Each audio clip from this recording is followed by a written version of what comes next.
sớm mai em vẫn chưa về, con tim vang tiếng ca một người vì anh mang niềm vui tới nơi anh như người may mắn nhất trên đời. Nào đâu chẳng được bấy lâu, lại phải xa cách nhau. Có nên nỗi đau khi cơn mưa nổ vỡ, đêm về lại mơ, sớm về lại bờ bờ còn xa em lại nhớ. Chỉ là đôi môi, chỉ là vài câu thứ thôi mà em đã khiến anh yêu em không thể phải rồi. Anh mong em đừng thay đổi vì anh đã quá yêu em vừa rồi. Yêu em giờ em quên đi chỉ còn lại một tôi. Chờ đợi ngày mai chờ, chờ một ngày tương lai chờ. Ngày ta từng sánh đôi vai cùng bên nhau mãi mãi. Dẫu anh có làm gì sai, cũng sẽ không một ai có thể chia hai ta chung bước mãi trên một con đường dài. Con đường dài, con đường dài, con đường dài, con đường dài lắm, con đường dài lắm.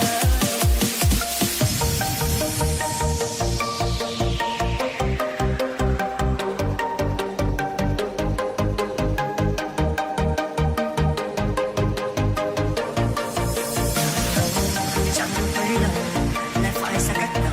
Có nên nỗi đau khi cơn mưa nổ vỡ, đêm về lại mơ, sớm về lại bờ còn xa em lại nhớ.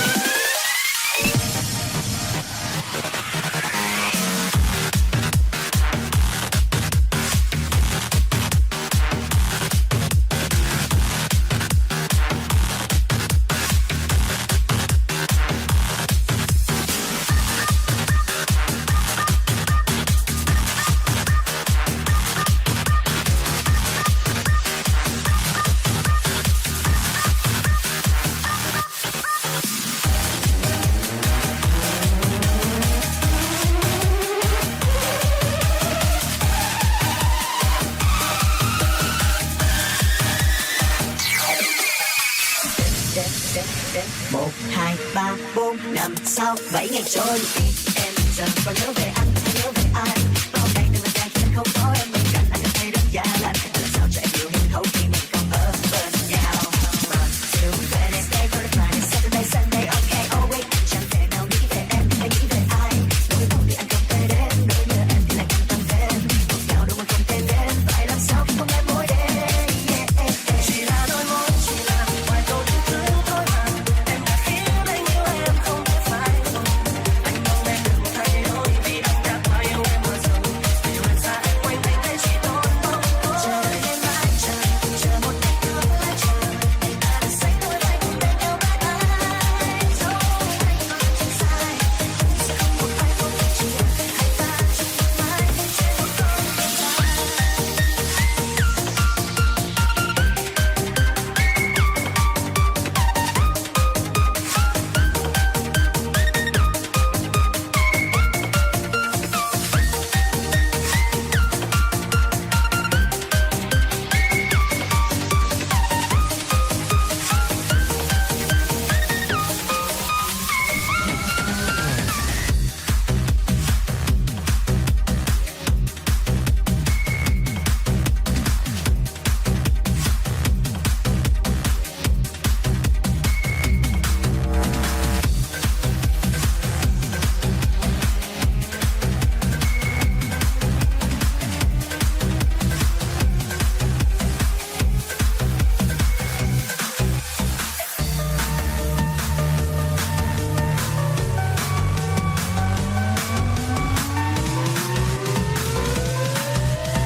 Đau buồn chẳng phải khi người bỏ anh đi,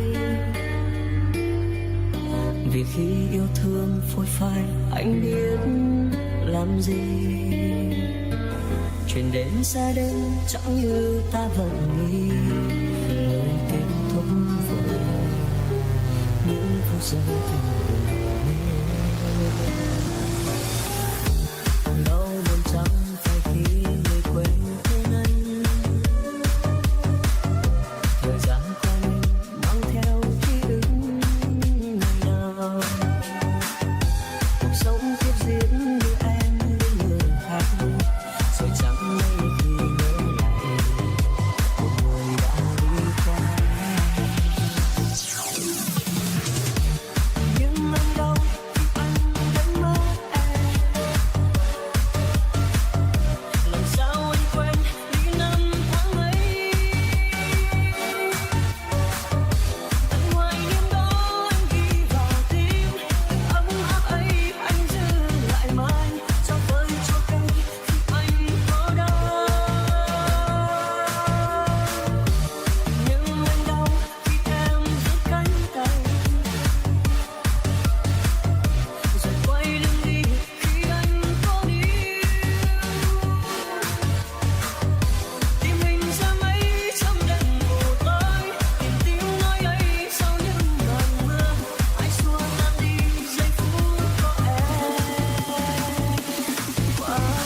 DJ Phương Nhạt Nhòa on the mic.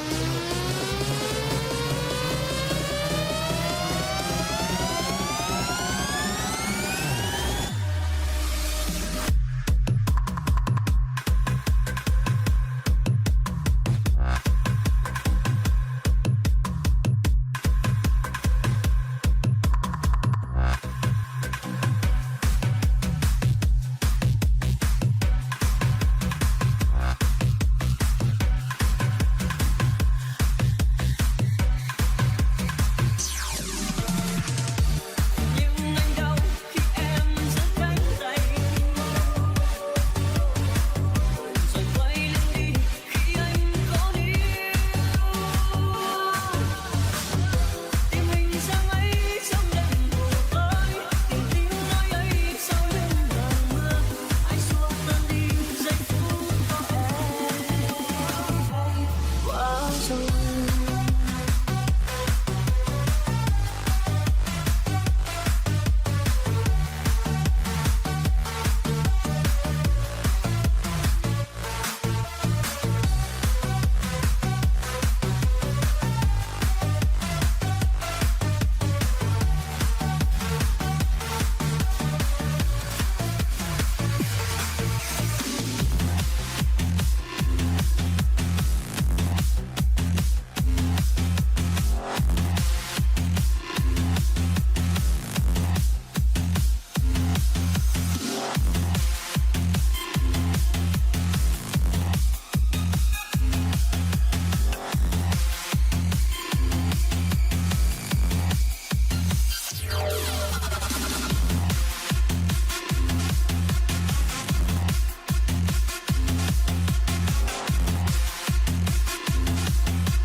Có những chiều mưa rơi ướt vai, có những lần mình hẹn ngày mai, hẹn yêu mãi, hẹn chung lối đi. Có một đêm cũng chẳng mãi, đôi thế giờ xa mãi với em. Buồn ngồi nhớ, có xa xôi lại gọi tên. Còn lại anh còn bao yêu thương, nơi góc phố bóng em xa mờ. Và con tim anh dành nơi ai, là bờ vai, là màu tóc gió. Một tháng hàng sao xa, lá dấu đây đã qua ngày xưa. Một thời gian ngược về quá khứ, có trái tim đã hoang vỡ.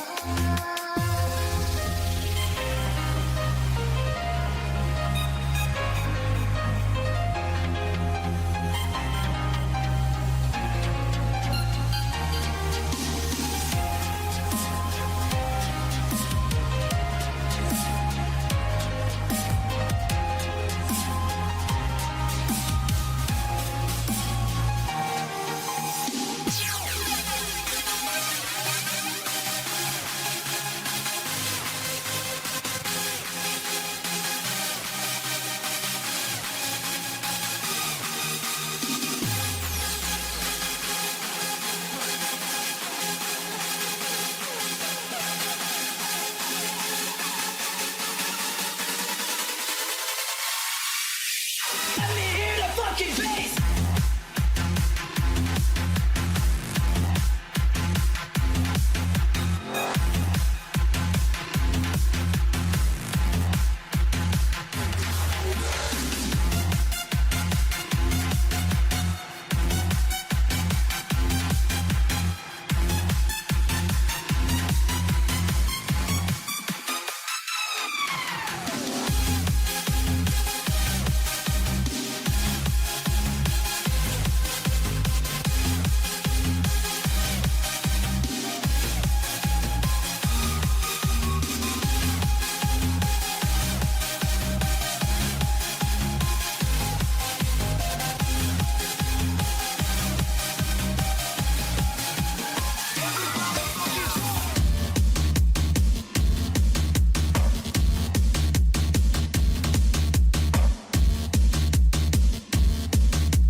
thứ nó vẫn nguyên vẹn.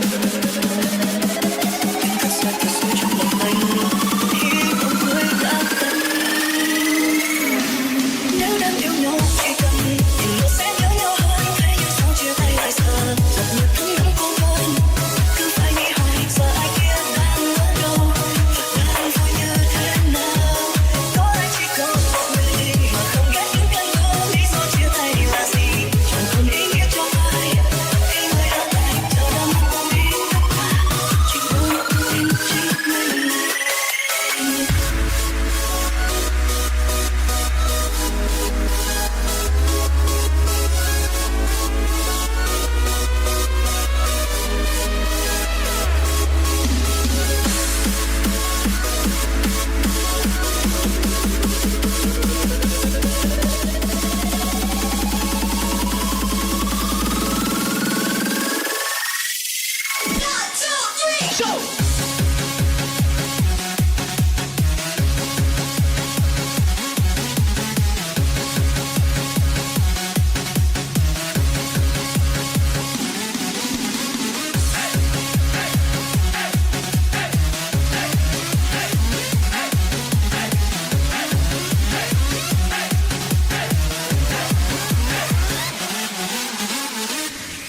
Vậy mà em quên rồi anh, mọi thứ nó vẫn nguyên vẹn. Nhưng thật ra thật sự trong lòng anh thì bóng người đã tận. Nếu đang yêu nhau chỉ cần nhìn nữa sẽ nhớ nhau hơn. Thế nhưng sao chia tay lại sợ giọt nước thấm đẫm cô đơn. Cứ phải nghĩ hoài giờ ai kia đang ở đâu và đang vui như thế nào. Có ai chỉ có một mình mà không ghét những cơn mưa. Lý do chia tay là gì chẳng còn ý nghĩa cho ai. Khi người ở lại chờ đắm không biết tất cả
trôi giữa dòng sông mênh mông lãng du, cơn gió êm du tháng năm lòng hoang vắng.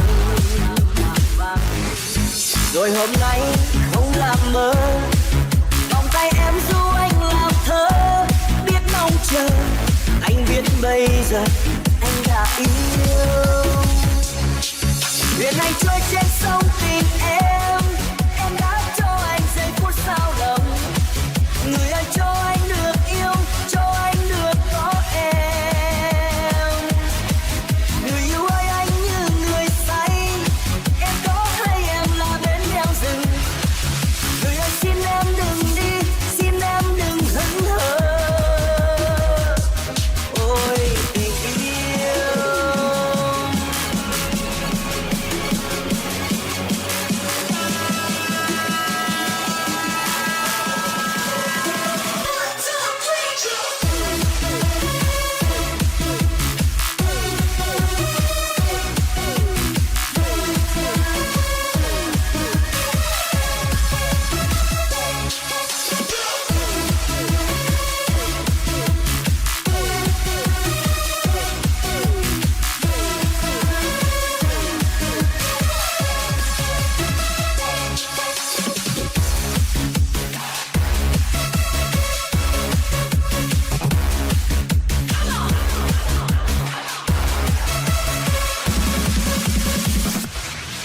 Đời anh như con thuyền trôi giữa dòng sông mênh mông lãng du, cơn gió êm du tháng năm lòng hoang vắng.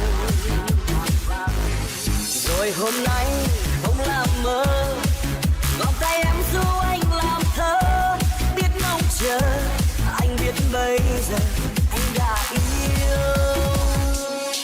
Thuyền anh trôi trên sông tình em đã cho anh giây phút sao động. Người ơi cho anh được yêu, cho anh được có em. Người yêu ơi anh như người say, em có hay em là bến đeo rừng. Người ơi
cố gắng tìm thấy nhau, đừng nên cứ bước cùng mỗi đầu. Tình yêu có lúc thường tìm đến với ta trong đêm tối cô đơn.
ở một nơi xa, ai kia đã ra đi, để lại mình em vỡ nát. Có biết không anh đau lòng, nơi đớn đau anh vô bờ. Chẳng biết anh phải tránh, anh phải khóc thương vì em đã để anh ở lại, vì phải thật hạnh phúc. Em đã bỏ anh đi, thì ai vì ai xứng đáng. Có lúc anh đã hỏi lòng, nếu chúng ta quay trở lại, chẳng biết sẽ còn có thêm hạnh phúc như ngày xưa. Để sang đến như vậy, ở một nơi xa, ai kia đã ra đi, để lại mình em vỡ nát. Có biết không anh đau lòng, nơi đớn đau anh vô bờ. Chẳng biết anh phải tránh, anh phải khóc thương vì em đã để anh ở lại, vì phải thật hạnh phúc. Em đã bỏ anh đi, thì ai vì ai xứng đáng. Có lúc anh đã hỏi lòng, nếu chúng ta quay trở lại, chẳng biết sẽ còn có thêm hạnh phúc như ngày xưa.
Chào mừng các bạn đã đến với live show của DJ Phương Nhạt Nhòa on the mic.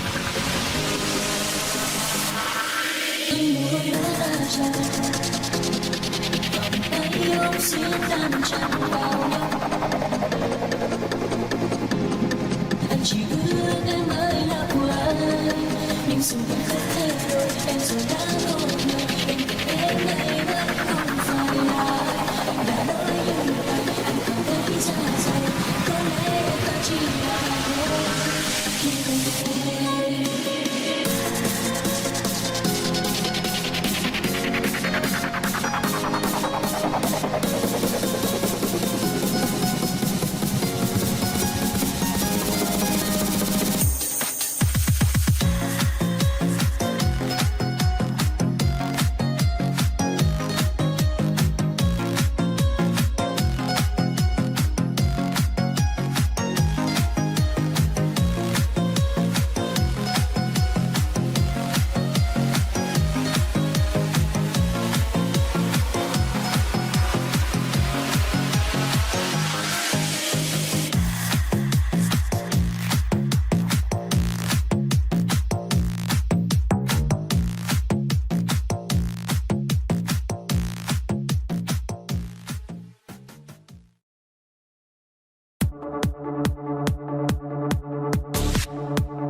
đoạn đường ngắn em ơi, anh muốn ôm em thêm lần cuối, và rồi em sẽ ra đi, mình anh cô đơn lẻ loi, một nụ hôn cuối ta trao, em hãy nhớ những gì mình có, đừng quên anh nhé em ơi, phương trời xa em vì nhiên nhé.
Là gì để ta đã mất niềm tin không hoài nghi và sống thầm với bản thân mọi phút giây luôn bên nhau lắng nghe. Gì để không phải như tình yêu rồi sẽ biệt ly, chẳng bao giờ khiến người kia để bỏ mi và vui khi giữ nhau yên bình nơi đây.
Của nhau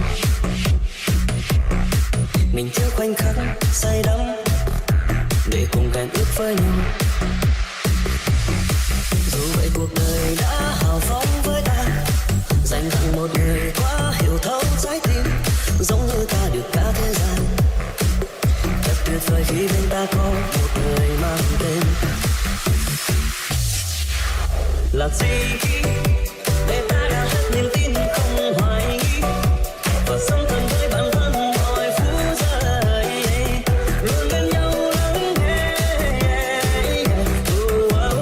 Gì để không phải như tình yêu rồi sẽ biệt ly, chẳng bao giờ khiến người kia để bỏ mi và vui khi giữ nhau yên bình nơi mình nói thôi.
là gì khi để ta đã hết niềm tin không hoài nghi và sống thân với bản thân mọi phút giây luôn bên nhau lắng nghe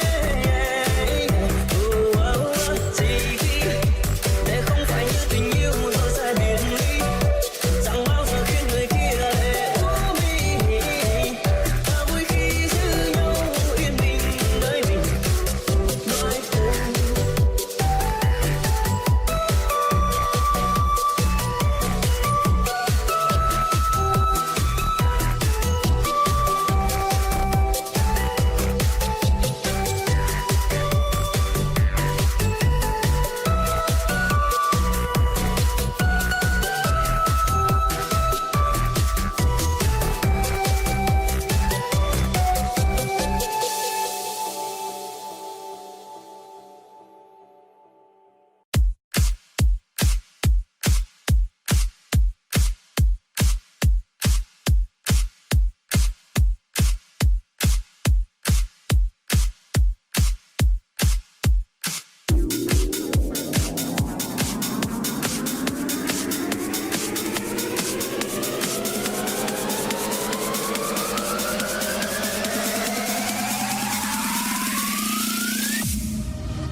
Thì anh sẽ cho em ra đi về nơi em chọn đúng những gì mà em mong muốn.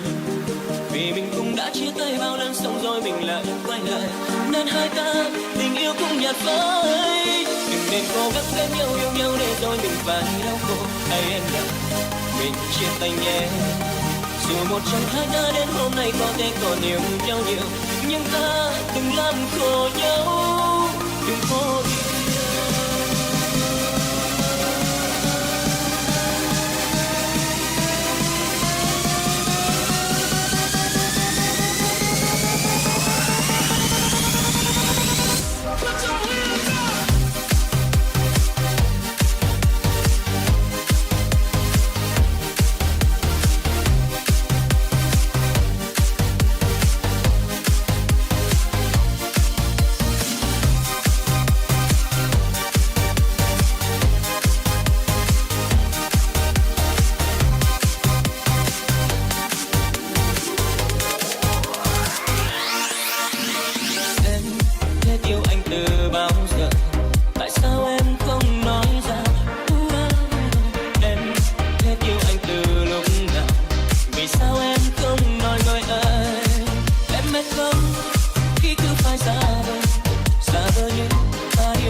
Thì anh sẽ cho em ra đi về nơi em muốn những gì mà em mong muốn.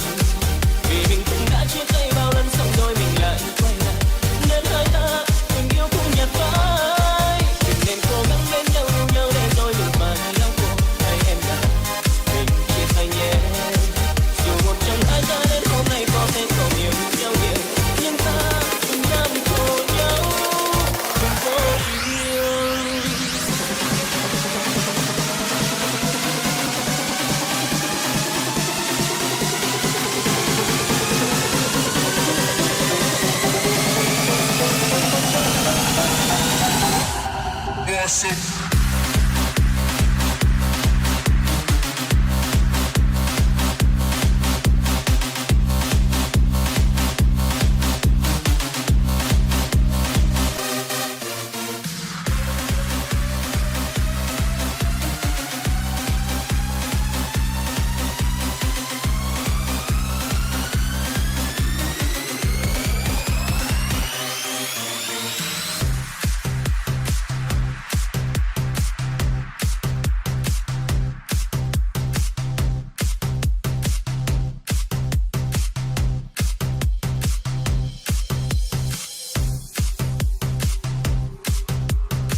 sao xa.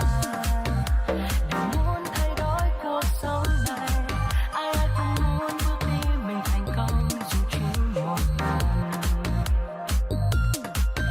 Bao lần tôi bỏ qua suy nghĩ, bước đến đường tin mà tôi muốn đi, đi về nơi lý trí được bình yên. Sống là phải mơ, nói với người ta, dù ta nhắm mắt cố gắng bao nhiêu khát vọng, đừng biết ta là ai, đừng biết trong ngày mai, đừng để cuộc sống dối trá làm anh mãi. Hãy luôn là chính mình, hãy luôn là chính mình, đừng tin sẽ kiếm nhưng không dễ làm người, đừng thay lòng mình quên mất tất cả niềm vui, một điều xin hãy nhớ mãi.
Đừng đánh mất chính mình,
feel so lovely. Tonight I feel so sexy. Tomorrow we'll be crazy because I love to party. If China 사를 누구랑 If China 사를 고향 If China 사를 고국강 If China 고디 사이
giây phút này mong sao ngừng trôi.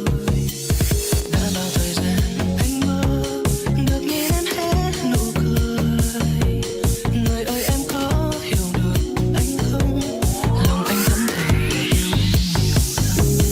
Ước mong thời gian sẽ quay trở lại để anh được nói với em thêm một câu rằng ngày mai nếu có gặp lại nhau thì em có cần tay anh ôm em thật lâu. Chúc em ngày mai sẽ luôn thật vui. Ở nơi xa ấy có nắng du tình em, còn anh sẽ nhớ mãi nụ cười ấy.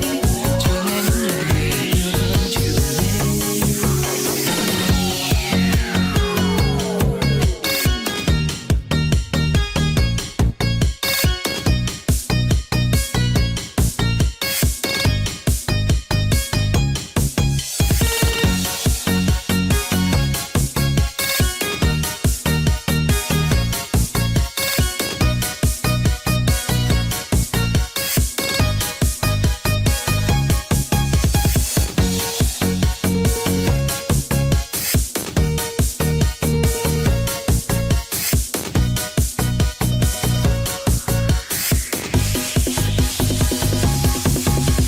Sáng nay anh được gặp em, lòng anh hạnh phúc thật nhiều. Được nghe em nói thật nhẹ nhàng biết mấy, và giây phút này mong sao ngừng trôi.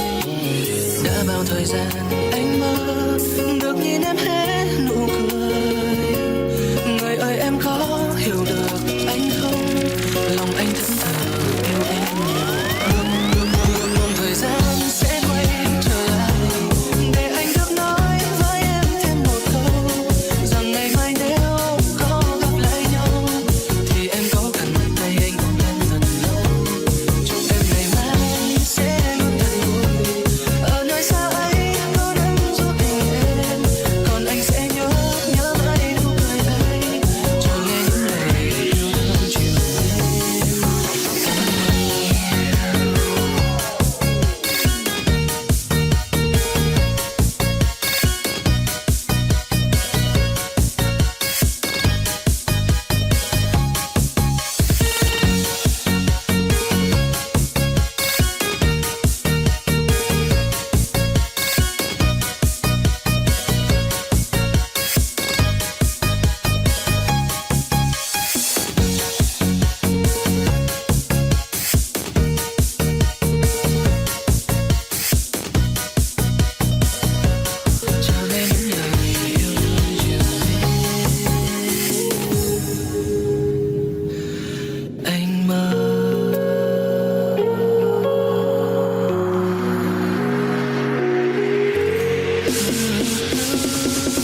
trong người ta